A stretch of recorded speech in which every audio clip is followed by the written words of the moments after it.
Cette action de 2024 s'inscrit dans les missions d'Adréal en termes d'inspection des installations classées pour la protection de l'environnement.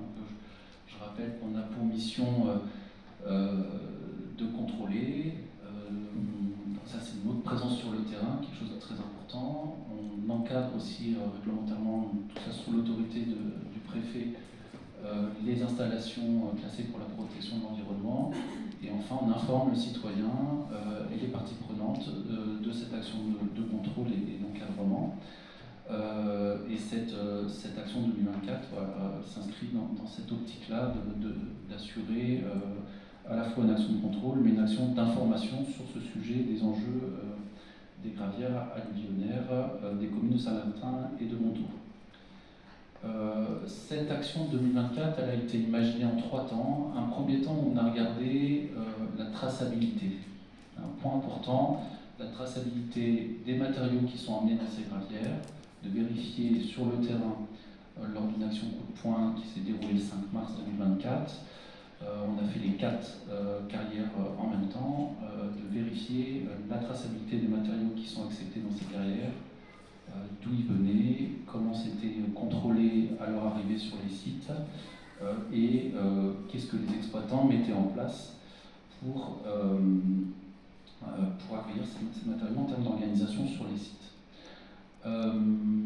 Cette première action nous a conduit sur les 4 carrières à proposer à Monsieur le Préfet 3 mises en demeure pour différents motifs, mais voilà, on a jugé que sur le terrain, l'ensemble des exigences applicables à ces questions de traçabilité des déchets n'étaient pas complètement satisfaites, et j'y reviendrai par la suite.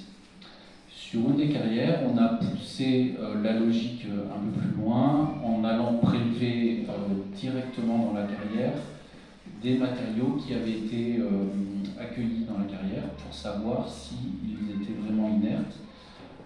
Et ça, c'est un élément intéressant de l'action, puisque là, on a pu montrer que les matériaux n'avaient pas apporté de pollution, étaient bien inertes.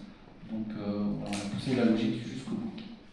C'est pas anodin, c'est venu de manière inopinée dans une gravière pour choisir un endroit dans la gravière qui n'est pas décidé par l'exploitant, qui est décidé par l'État, sous la supervision d'un bureau d'études mandaté par l'État, pour excaver et voir un peu la nature de ce qui a été fait à posteriori.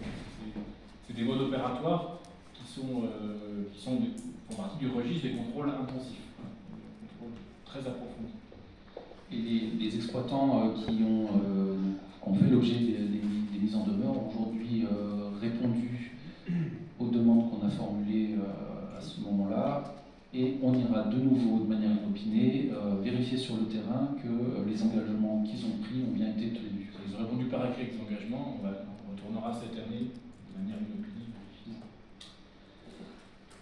Le deuxième axe et le troisième était lié au contrôle, à des contrôles inopinés dans les eaux souterraines, parce qu'on allait voir aussi l'impact des gravières dans les eaux souterraines, avec 2 phases, une phase en période de haute eau, donc plutôt au printemps, et une deuxième série de contrôles qui, elle, a été faite au début de l'automne 2024.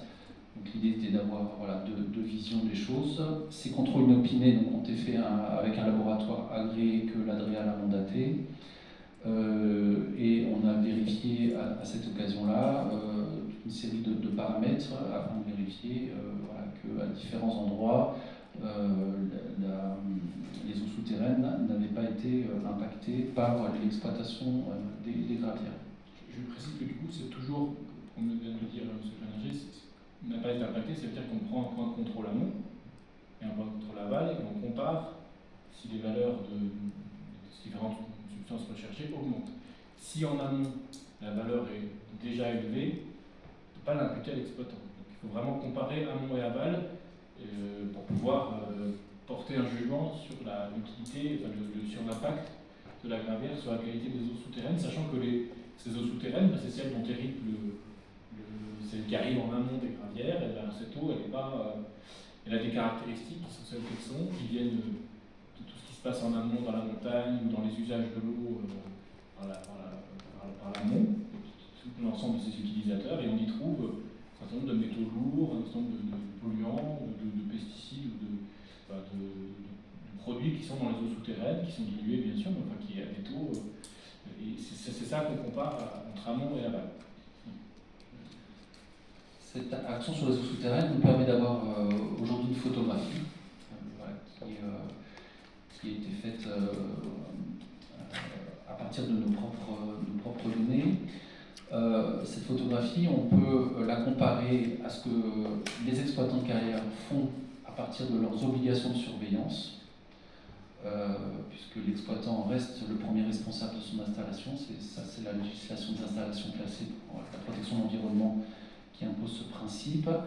Les résultats qu'on a obtenus aujourd'hui, qui sont disponibles, qui sont publiés sur le site internet de l'ADREAL et de la préfecture, permettent donc du coup de dresser des conclusions et des perspectives pour la suite sur ce sujet des gravières alluvionnaires.